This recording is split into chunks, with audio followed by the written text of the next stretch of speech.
Yeah, as Amla Yoden said in the first half, we're going to be starting a new series this evening, and the series is on Padmasambhava. So he's a kind of semi-mythic figure that took Buddhism from India to Tibet, and we've got an image of him on the shrine here. And what I'm going to do this evening is I'm going to talk a bit about him, and I'm going to talk particularly about the story of his birth. But before I do that, I want to talk a little bit about, Amla Yoden kind of touched on this a little bit, but I want to talk a little bit about how we approach Padmasambhava and how we approach myths and stories and images in general. Because I think it's useful for us to have a sense of what we're doing and what we're not doing when we hear stories, even about the Buddha or about Padmasambhava, or when we look at other myths and symbols in Buddhism. So I was thinking about this, and I went to see a film last week, and it's the second time I've seen it. I saw it when it came out in 2014, and then I saw it again a couple of weeks ago. It was a special screening at a cinema in London of a film called Gravity. I don't know if anybody's seen that. Has anybody seen Gravity? Put your hand up if you have. Okay, so a handful of you have. I sort of want to talk a little bit about this as a kind of I'm going to talk about Padmasambhava's birth, but you could think of this as a kind of a trailer to the main feature, where I'm going to talk about Gravity a little bit. And this film had a very, very strong effect on me. So I saw it when it first came out, and it's sort of hard to describe, except that it's a film that's set in outer space. And it's got, who's the main actress? I can't remember, somebody who's seen it. Say again? Sandra Bullock, that's it. So it's got Sandra Bullock and George Clooney in it. So what on earth are Sandra Bullock and George Clooney doing in outer space? You may well ask. The whole film is a kind of an allegory, basically. It's nothing to do with what you really think is going on. It's pointing to a deeper meaning which is beyond itself and is not necessarily kind of immediately obvious. And I think that's why it's a good example of how to approach myth or how to understand myth. So I looked up the dictionary definition of allegory, which is a more or less symbolic fictional narrative that conveys a secondary meaning or meanings not explicitly set forth in the literal narrative. So that's what an allegory is, and that kind of encompasses, myth and symbol and so on. So the thing about this film was, when I was watching it, I didn't really think, oh, this has some kind of hidden meaning or something like that. I just gave myself to the film. That's what happened the first time I watched it. And it was kind of, I watched it, I was very engrossed by it, it was in the cinema and so on. And it was only a couple of weeks after the film that it started to appear in my meditation. And I started to realize that the film is actually about something that is really nothing to do with what is going on in the surface. So it's actually about a woman whose daughter dies, and she's heartbroken, and she basically she has no peace of mind. She can't relax. She's completely lost, basically. And she says at a certain point in the film, she reveals this in the film while she's in outer space. So essentially, it's like her and George Clooney in outer space trying to repair these various spacecraft. It's a very, very strange film. But she talks to him throughout the course of the film and reveals what is going on in her life down in Earth, so to speak, like when she's actually back on the ground. But it over the course of the film, it becomes obvious that she's actually not in space at all, that this whole thing is a kind of a drama that is playing out because, if you can imagine, I can't imagine what that's like to lose a child. I can't imagine the significance of that. I can't imagine the depth of that. And conveying something like that, well, it wouldn't make for a film, would it? If you just said, okay, there's this woman and her daughter's died, and now she just drives around basically and hasn't got any peace. It's like, it's not an interesting film. But what the film does is it kind of draws that out in this sort of dramatic narrative, basically. And what it leaves you with is a series of images, kind of quite powerful images, that then seep into the imagination and you understand what is actually going on. And it wouldn't work to try and say that on its own level, because it's a situation that you can't actually just explain rationally. You need to use something like symbolism or imagery to explain that, basically. It also wouldn't make for a very good film. I mean, I remember looking into it afterwards, and one of the things that I was very surprised at was that the main actress basically manages to cavort around a spaceship just wearing a vest and some Calvin Klein underwear. I just thought that would never happen, basically. And I looked into it, and apparently astronauts have to wear a big nappy in space. But that's, that also wouldn't make for a particularly enjoyable film, would it? And of course, then you've got George Clooney, who's the kind of the love interest and that sort of thing. But it enacts something, basically. So it shows us something that is not easy to communicate in a kind of a surface narrative. So that's just a little bit about how to approach myth. So in the story of Padmasambhava, the chances are he was a historical figure, but that's not in a way what we're interested in. We're not interested in who he was in history. And I think when something is of deep significance, so his story is loaded, it's incredibly rich with kind of myth and symbolism and deep sort of meanings. And what that points to is the significance of what he actually represents. So there's something very, very significant and meaningful in actually who he is and what he represents. And that goes beyond him as a historical figure. So I was thinking about this a little bit in relation to myself, and I was having a conversation with a friend a while back, and I was thinking about my own private ordination ceremony. So 11 years ago, I took the step of being ordained into the Triratna Buddhist order, and that takes place in the context, at the end of a long period of training, in the context of a ceremony. So you have a private ceremony and a public ceremony. And in my mind, my private ordination actually has taken on a kind of a mythic I remember it mythically. I don't remember it actually as it was, because it's something so important to me and so meaningful for me that when I look back on it, I can't actually remember it as it was. I can only remember it in kind of mythic terms. So it actually took place in a room that was about 6 feet by 6 feet. And I don't remember it like that. I remember it as being expansive.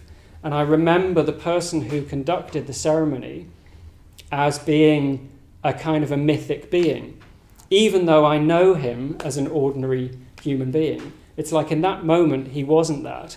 So the significance of what that means for me means that I don't even remember it in that ordinary way. So it's easy then to see how a figure like Padmasambhava, because of what he represents, people actually, it's not like people sit down and write a story about him.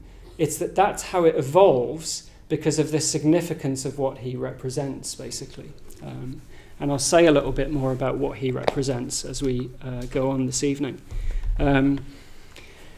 So what I'd like to do is to just kind of tell you the story of Padmasambhava's birth, and I want to pick out a couple of images about Padmasambhava, and before I do that, I want to tell you the story of how he was born, in inverted commas.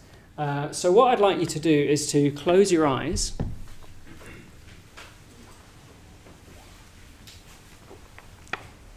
And I'd like you just to kind of listen and let some of the imagery of this wash over you. So if you can imagine a mythical place called Udayana, and there's a city which is made of glowing jewels, and a palace made of lapis lazuli. And there's a king that lives in that palace, and he has no son and heir. And in order to ensure that he would get an heir, that he would get a son, he arranges an extensive offering ceremony where he promises to perform acts of generosity to benefit everyone in his kingdom. And years pass, and the king gives out all of the wealth that he owns, all the wealth of his treasury, and eventually there's almost nothing left. He wants to keep on giving, but he doesn't know how. So the king knows of a place called Naga Island, which is in the middle of an ocean where there was a serpent queen, and she was the keeper of a wish-fulfilling jewel, a wish-fulfilling jewel. And the king went to see her so that he could keep giving to his subjects. So on the journey, he passed by mountains of blue and silver and yellow, and eventually they see a mountain of gold, and they know that they've arrived at the place where the serpent queen lives. And a girl who is bluish in colour, decorated with gems, appears.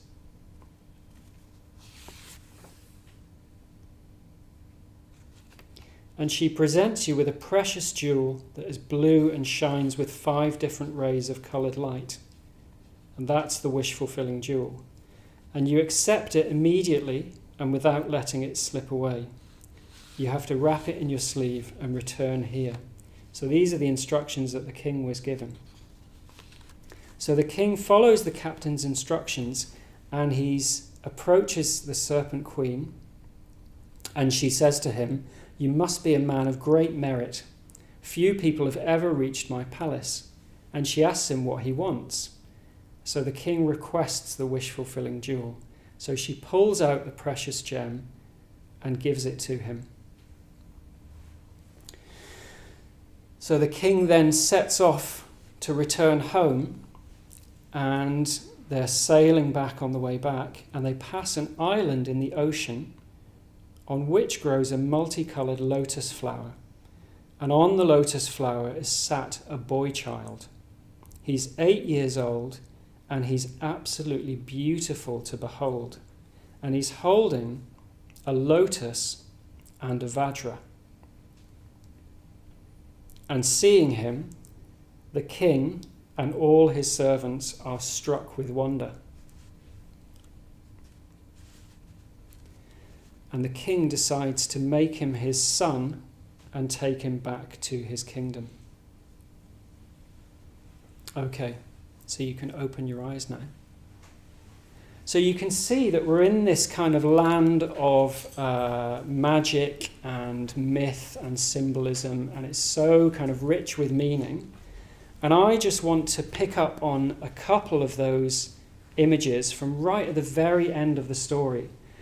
So the young boy is Padmasambhava, and he's born, he kind of emerges, sat on this lotus flower, and he's holding in one hand a lotus and in the other hand a vajra. And I bought this vajra here from my shrine, so this sits on my shrine.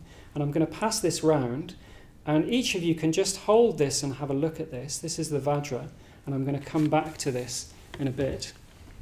But for now, I'm going to talk about the symbolism of the lotus.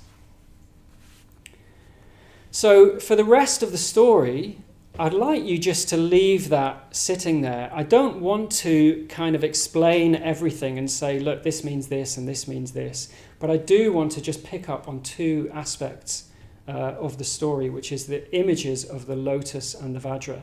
And these are kind of very, very common images in Buddhism. And I'm going to have a look at what both of these mean. So to start with, I want to look at the lotus, and you'll see in these hangings behind me, we've got these images of the lotus flower, And this is a kind of a very widespread symbol in Buddhism, and it's a symbol of growth. So it's a symbol of our growth, and it's a symbol of how all human beings have the potential for growth. So after the Buddha's enlightenment, he had a vision in which he saw all humanity as like a field of lotuses, basically a vast pool of many, many, many lotuses, and they were all at different stages of their development. So some of them were open, some of them were closed, some of them were still down in the mud, and some of them were up, kind of growing towards the sunlight. And this is what the lotus is a symbol of. So it's a symbol of our growth, and they grow out of the mud. And that's really, really important. And I kind of want to focus on that a little bit. So what does that mean? I'd like you actually just before I say something about what I think this image means, I'd like you just to turn to the person next to you and think about this image of the lotus, and think about how does that strike you? What does it mean? What do you think it represents? Let's just take a minute to do that amongst yourselves.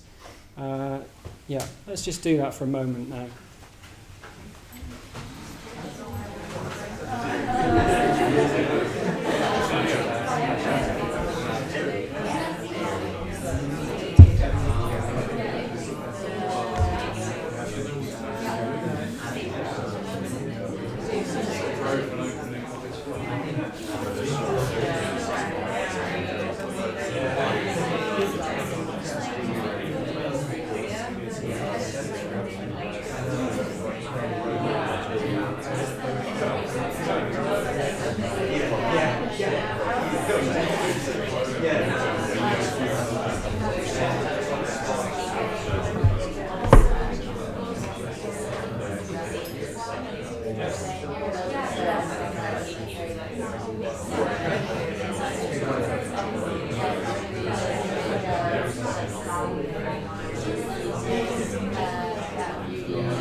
Okay, so I wonder if anyone would like to just share what you've talked about, or how that image strikes you, or anything that you think about it, or what it suggests to you.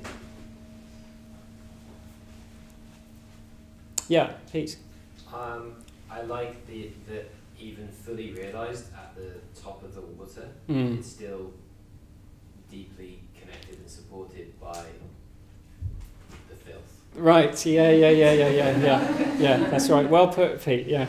So it comes out of, well, you call it filth, mud, murk, mulch, whatever it is. And there's a very, very important relationship between those two things, isn't there, which I'll come to in a moment. So, yeah, that's great. Thank you for that. Anyone else? Yeah? I think this is the lotus, that's me. Everything is just adding on top. There's no deduction. There's no... Nothing deducting from, everything is just adding. I don't understand what you mean. Everything is just adds into my life. Ah, okay. I don't like to perceive it as something is being taken from me. Okay, yeah. So everything adds to you, like all your experiences add to who you are, sort of thing? Is that what you're saying? Yeah, I think I just like to think of it as, see the lotus as it's something, a symbol of like life. Yes. Life ever evolving. Yeah, exactly. So it's like a symbol for us, but it's also a symbol for how kind of life works, isn't it? Absolutely, yeah. That's great, okay. Yeah, so thank you, both of you. I think there's something in both of what you were saying, and I was thinking about what you were saying, actually, yesterday when I was thinking about this talk, and I was thinking there's something in that symbol that points to life. It's not just, it is about us because because there's something in us that stands for everyone, isn't there? Like, all of us want to grow. It's in our nature to grow, basically. It's in our nature to become more than what we are. And somehow we know that we can become more than what we are. And when we're in line with that, and when we feel we are growing towards something, it's like we feel that we are in accord with how things are. It's like things feel like they're sort of going in the right direction.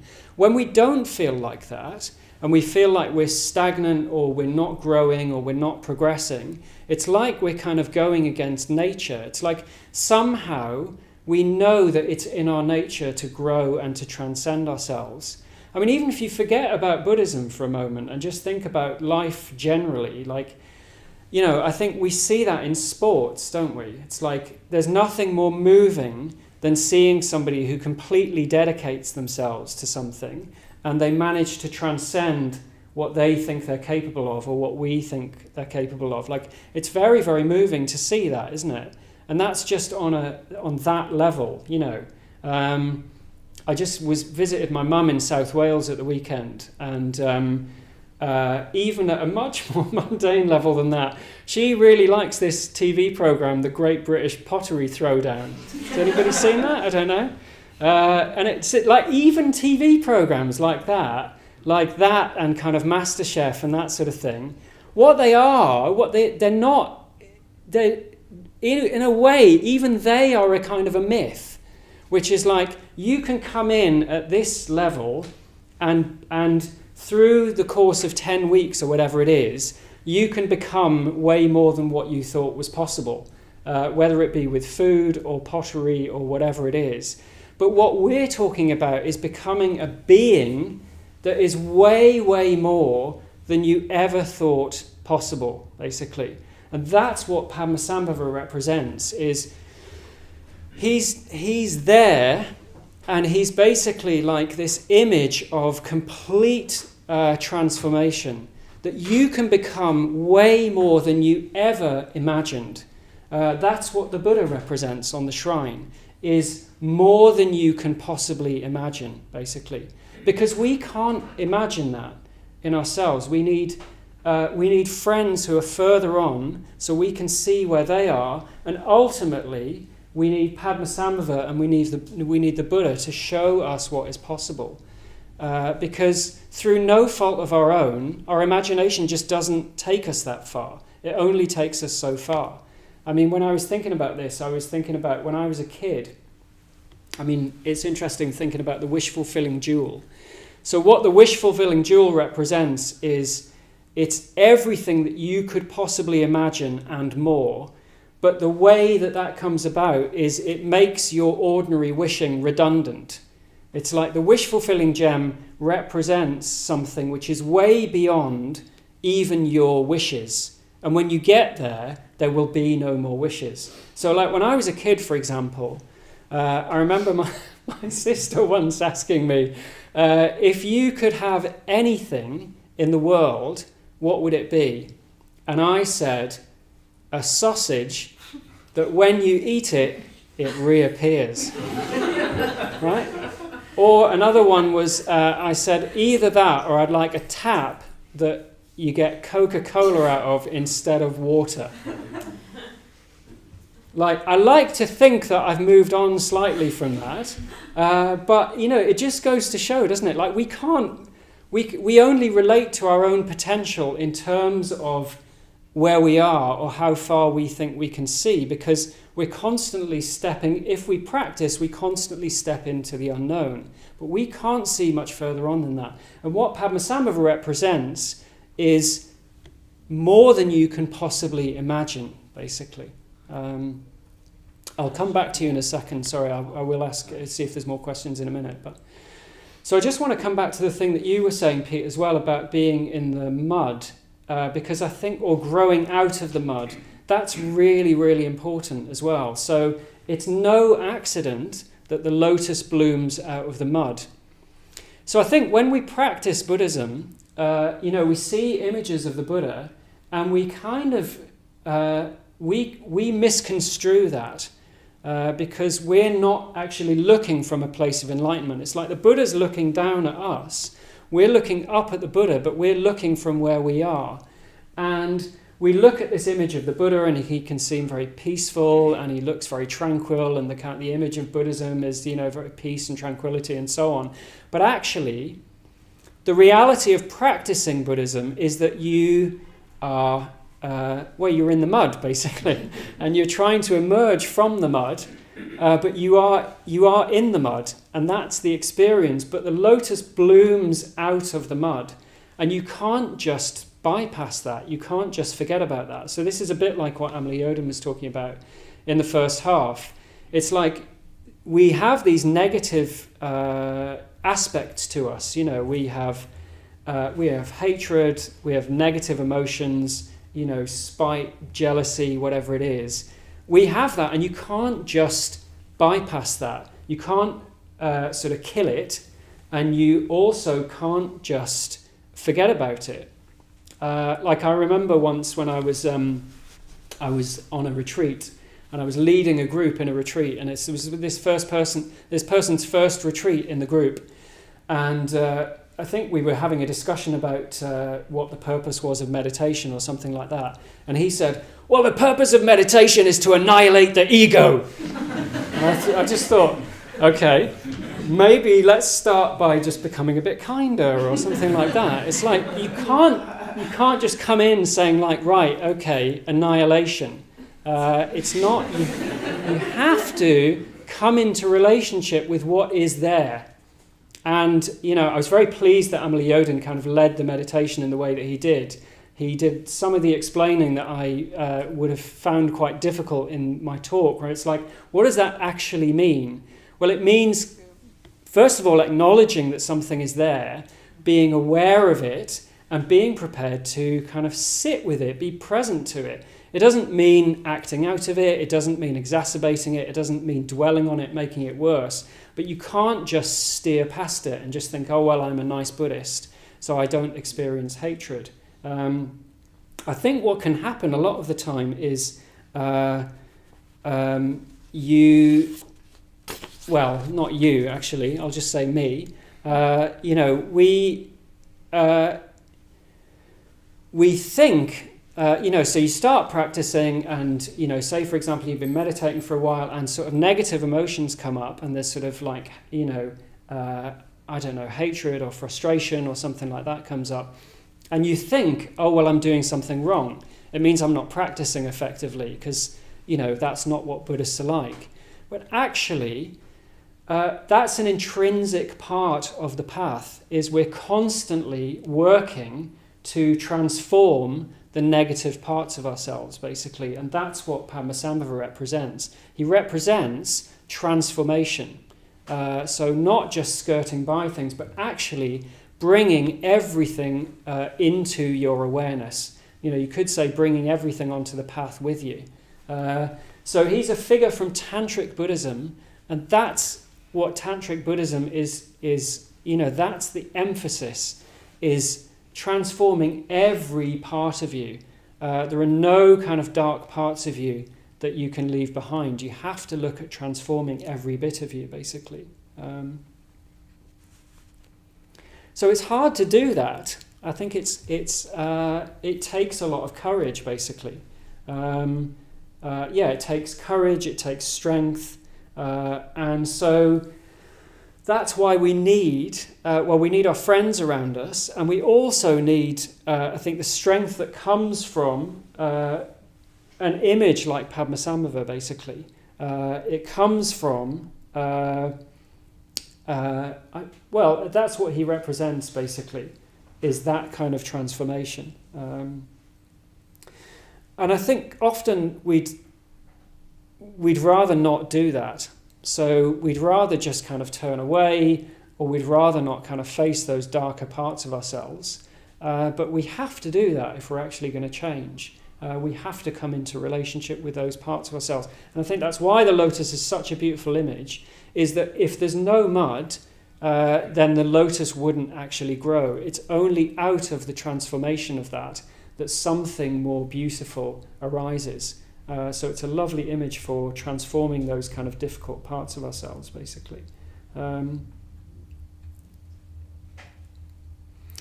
So I think a lot of the time we don't want to do that, and we just sort of want to just tick along at our own pace, basically. And we sort of think, okay, you know, I'll just sort of practice a little bit and meditate a little bit. And, you know, we sort of think we understand what the process of change is. But actually, really, what that means is we want to change, but we want it entirely on our own terms, basically. So we sort of think that we can do that in such a way that it will be easy, that it will be straightforward, and it's actually not going to be easy or straightforward. And sometimes something happens.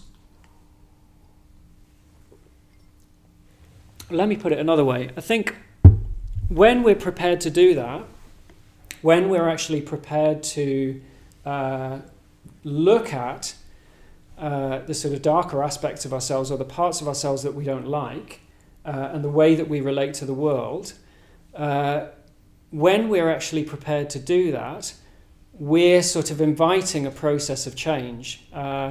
Because even if we're not prepared to do that, something will crash in at a certain point, and there'll actually be no choice then about whether you come to terms with actually how things are or not. So that's what the vajra represents. So it's a kind of a shattering, the vajra represents this kind of shattering of your reality. So in the image on the shrine here, Padmasambhava is holding a vajra, and you've been passing the vajra around. And it's a kind of an image for reality, basically. It's an image for the power of truth, of kind of spiritual reality. And he's holding that. He's holding it very, very lightly and very, very beautifully. But he completely has that power to kind of break through the way that you see things. So the difficulty is, it's a bit like Amelie Yoden was saying in the break, we have all of these myths that we live by, and we don't actually, we don't understand that all of those won't actually completely serve us ultimately. So a lot of the time we spend our lives kind of avoiding our experience or not wanting to face certain aspects of ourselves. And part of that comes from the way that we look at the world. So we think, for example, that if we put all of our faith in our career or our relationship or something like that, that actually that will completely serve us. And we can voluntarily step into examining that. As Amelie Yoden was saying, we can reflect on that, we can sort of hold in mind what might it be like if we actually did things differently, or we can kind of reflect on, I don't know, the truth of impermanence, or and we can sort of invite that into our lives, and we can do that voluntarily. But if we don't do it voluntarily, something will kind of crash in, basically, and will shatter the way that you see things. So we can either do that voluntarily, or something will come in at a certain point that gives us no choice in how we see that. So the vajra, it's called the diamond thunderbolt. And if you think about that as an image, it's interesting, isn't it? Like if you think about thunder, what does that do? Well, it illuminates. It actually shows the way things are. So it's like in the darkness, a thunderclap erupts, and temporarily everything is lit up. You can actually see how things are, even though you're in darkness. But it's very, very, very powerful because there's an electrical charge there. And that's what Padmasambhava represents, is that kind of electrical charge, basically, that you can plug into that.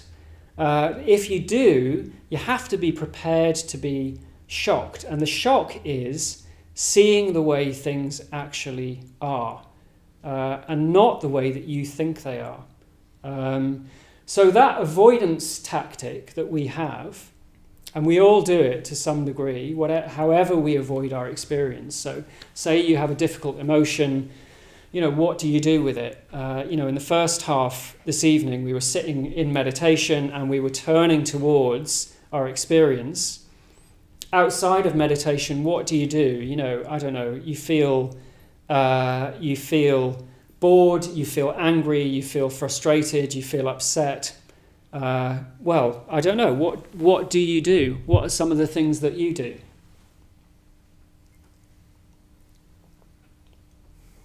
Spend time with friends. Is that an avoidance tactic? Yeah, I think so. You think it is? Okay. In what way? It's like, I'm not feeling good.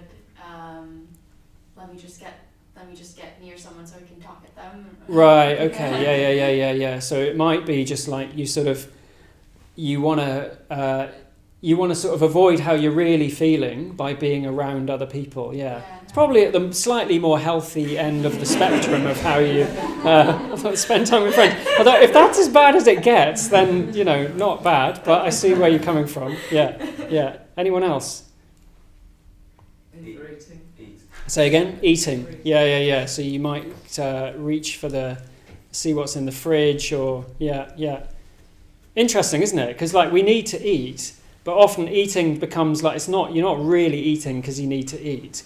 You're eating as a kind of you just want experience, don't you? You want sense experience. It's like an easy fix for some kind of sensual experience or something like that, isn't it? Yeah. Anything else? Anyone else? God, you're all very good, aren't you? Blimey. Overthinking. Who said that? Okay, yeah. So rather than turning towards your experience, you're sort of ruminating a lot. Yeah. Okay. Yeah. Okay. Nemo, you're going to say something? Yeah, just go on your phone. Right. Okay. Yeah. What do you do on your phone? Anything. Anything. Yeah. Check my email. Right. Yeah. I've been seeing lots of people playing Candy Crush recently. And I think it's sort of the most pointless activity you can possibly do, isn't it? It's rather than do anything other than just be present to what is happening, just sort of sitting there, Anyway, all relatively healthy. I can think of much worse things than that. But but we don't want to actually sit with our experience, do we? We'll almost do anything to avoid that. But it's like sooner or later our experiences, how things actually are, is begging for attention. It really, really wants our attention. And if we're really avoiding something, we'll get to a point where we can't avoid it anymore, I think. I wasn't sure whether to talk about this, but I think I will talk about it. So as I said, I was just at my mum's at the weekend. So my mum lives in South Wales, and she's in her mid-70s now. And so my dad died 25 years ago, a long time ago, and she was my age when my dad died, and he died so he was quite young. He was younger than I was when he died. And after my dad died, my mum, she just could not. She had so much grief that she could not actually be with the grief. She could not be with her experience. She just didn't have the tools to deal with it, and I was really surprised when my father died that she seemed to actually be okay. What was actually happening was she couldn't come into the relationship with the pain of what's happened. It's really, I've not experienced that. A relationship breakup is bad enough. I've experienced that, and it's, been one of the most painful experiences I've experienced in my life. But I imagine if you're very, very devoted to someone, you've put all of your faith, you've put all of your eggs in that basket, basically, of okay, this is the thing that I'm most invested in, and that's all fine. And then somebody dies, and it's such a rupture to your reality that you may not even be able to face that. So my mum's response to that was to start drinking, And she drank more and more and more and more and more, and she eventually almost drank herself to death. And it's like she went so far into that avoidance became so extreme that it was almost brought her to her death, basically. And I know it's quite a strong example, but I think it shows very well how we'll do almost anything. We often can't even really face up to the way things are. And you hear this time and time again when people descend into addiction and so on. It's like there comes a point which they call a moment of clarity. And that moment of clarity is when you see that your avoidance is basically can't be done anymore. It just will not serve you. You have no choice. It's basically you've got two choices. You either carry on the way that you're going, which is more and more misery and pain, or you actually have to face up to what's happening. And it's really interesting, like, I don't know, with her, for example, when she finally started to face up to her experience, she became a different person. She transformed all of that negativity, basically, and became like a much, you physically could see it. She became physically a different person. She had this very, very kind of light aura, and it was like she'd sort of put down this weight, basically. I hadn't intended to talk about that, but I think I wanted to bring in quite a kind of a strong example, and it's showing that it's like life is trying to speak to us all the time, but most of the time we spend our time kind of avoiding it. And when I was thinking about this, I was thinking about the symbolism of the vajra and the kind of the thunderbolt. And it put me in mind of a story. There's an author that I really, really love called Paul Auster. I don't know if anybody's heard of Paul Auster. Has anybody heard of him or read any of his books? Or yeah, so, okay, you have. That's great. One person has. Good. Yeah. We also share almost exactly the same taste in music, so it's no surprise. But there we are. Yeah, so anyway, I really, really love this author. He's had a very, very strong effect on me, actually. It's like my main thing in life is music. That's the thing that I'm really devoted to. And I feel about him like I feel about kind of some of my favourite bands or composers. It's like I'm that passionate about his work. He's absolutely incredible. Probably you're not interested, but if you are, I particularly recommend Moon Palace. If you want to go away and read anything of his. But anyway, it's interesting because I absolutely love his work, and he died a couple of weeks ago, and I was very affected by his death. Particularly, I've got a friend who we talk about his books a lot, and his work has really informed our friendship. So we were kind of messaging each other and talking about how significant it was that he died. Anyway, it put me in mind of a story of his. So Paul Auster had this experience when he was 14 years old, and it informed the rest of his life, and it informed all of his work. And the experience was that he was 14 years old, and he was at a summer camp for kids. So he's American. He was at a summer camp, and they were out one evening, and they stayed out too late, basically. And it was absolutely hammering it down with rain.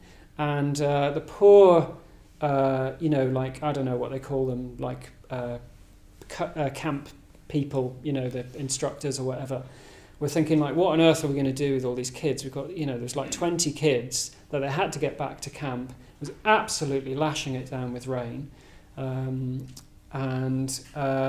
They needed to get back to camp, but it was unsafe for them to do so. And then suddenly a thunderstorm started. So they were trying to get them across this field, and Paul Auster's there with all of these other kids, and the kid in front of him climbed under this barbed wire fence and was struck by lightning and died. And Paul Auster's he's this kid at the time, he's 14 years old, and he couldn't even see that he died. So he's rubbing his cheeks and rubbing his hands and trying to get him to come back to life. And he was doing this for about 20 minutes. until basically he's told, look, you're going to have to leave him. There's nothing you can do, basically. So imagine having an experience like that at age 14. And what that experience did was it stayed with him for the rest of his life. He said there wasn't a day went by when he didn't think about that experience. And it informed all of his fiction. And a lot of his fiction is about the fact that anything can happen at any time.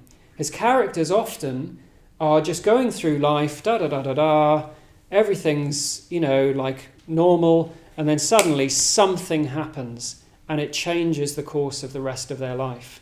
And that was informed by the fact that this actually happened to him. And the reason why I talk about that is, this, in a way, this is what Padmasambhava represents, is this sense of urgency. Like he's there holding the vajra, saying like, wake up, for goodness sake, wake up. Like, you need to understand that you're not going to be around, forever. You are impermanent and everything around you is. So all the people that you love and care about, they're not going to be around as long as you think they are. Anything can happen at any time. You don't know what's going to happen. As Buddhists, like we reflect on these facts of death and impermanence and so on. But do we really take that in?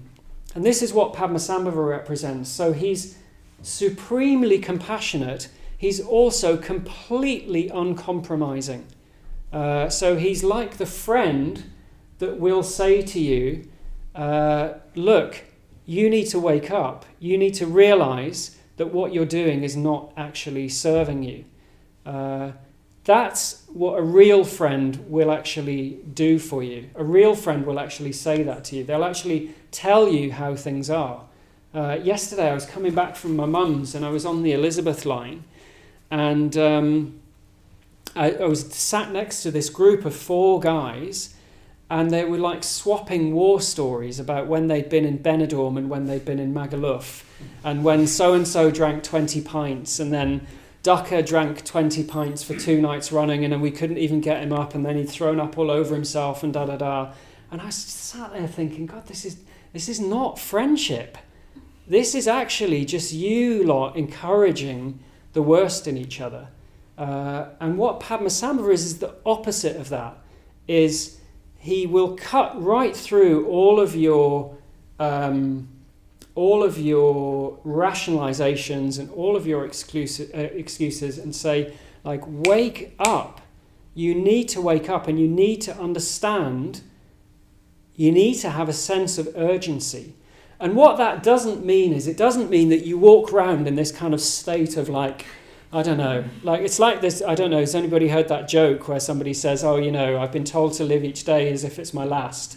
So consequently, I've been lying in a hospital bed for the last 3 weeks with tubes going into me and so on. And that's not what I mean. I don't mean suddenly getting panicky about the end of the world, but living with a sense that you're actually not going to be here forever, and you don't know how much longer you're going to be here for, and nor are the people around you.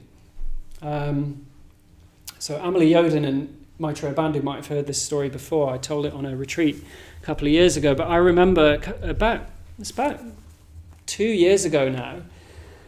I was involved in a bike crash, and I'm quite a keen cyclist, and I'd been out outside London. I was coming back into London just outside the North Circular, and I came down a hill basically, and a car just pulled out right in front of me, and I smacked into the bonnet and went over the bonnet basically. And by some miracle, I was absolutely fine. I mean, my head kind of crunched down on the bonnet, and it was one of those ones where I was like, have I broken my neck, or am I completely okay? And actually I was fine. But I sort of realized at that point that as a Buddhist, I'd sort of had this sense of like reflecting on death and impermanence, but I'd been doing it in a way that was completely on my terms. So I thought about what it would be like, I'm not going to be around for much longer, and blah, blah, blah. I was even reflected on my own death, but I realized that I'd reflected on my own death in a way that completely suited me. So I was like in a hospice, and I'd been ill for some time. I'd had time to say goodbye to everyone. And like Jnanavacha, who's my preceptor, was at my bedside saying, "Oh, Akasamitra, you've led such a good life." And I said, "Oh, I know, but it's time to go, Jnanavacha. I know you'll all miss me, but da-da-da." And actually, no. Like, that is not what's going to happen. Like, I could have died there and then. And I remember one of the really stupid things that I thought was, oh, but I hadn't even done a particularly big ride. It was just like, I just popped out to Hertfordshire and came back. And I thought, well, what did you expect? Like, do you expect you're going to be cycling down the hill and it's like, oh, Akasamitra is going to die, so he needs to do that at the end of a 150-mile bike ride, and then there's going to be people come out with trumpets and start going like that, because it's all so dramatic. It's not like that. You don't know what will happen, and you don't know when it will happen. It could just be like that. It's not going to be on your terms, basically. So how do we live like that? Can you hold a sense of that urgency without getting into a kind of a like this about it, but just know that you're not going to be around forever. Like I live more in that way now, and partly what that means is it has an effect on my relationships. So I don't leave things unsaid with people. I don't have unfinished business with people. You know, it's interesting just being with my mum at the weekend. She's 75 now. She's not in great health. We were having conversations about what will happen when she's gone. And we have a relationship whereby I've said everything I need to say to her. And I feel similarly about my friends, you know. It's like we sort of live this provisional life where we think we're going to do X, Y, and Z in the future, but we don't really know what that means, and we don't really know if we're actually ever going to get there. And so that goes to, it's to do with saying things you need to say and so on, but it's more to do with the way you live your life. Like, don't put off living your life in accordance with the values that you really, really want to live with, because you might never get there. Like I was saying, like if I look at my dad, he basically lived his life planning for his retirement. You know, he was doing a job that he didn't really like. It's very dutiful. I mean, I'm grateful. He did it to support his family, but kind of lived this provisional life where he was going to start living when he got to retirement, and he died at the age of 49. So what Padmasambhava is invoking in us is like this wake up. Like, it's not how you think it is. It's like this. Things are impermanent. Life is precious. You've got this incredible opportunity. For the moment, you have health. You can practice the Dharma. You've got these precious teachings. Make the most of it. Do not squander that opportunity. That's what he's saying to you, basically.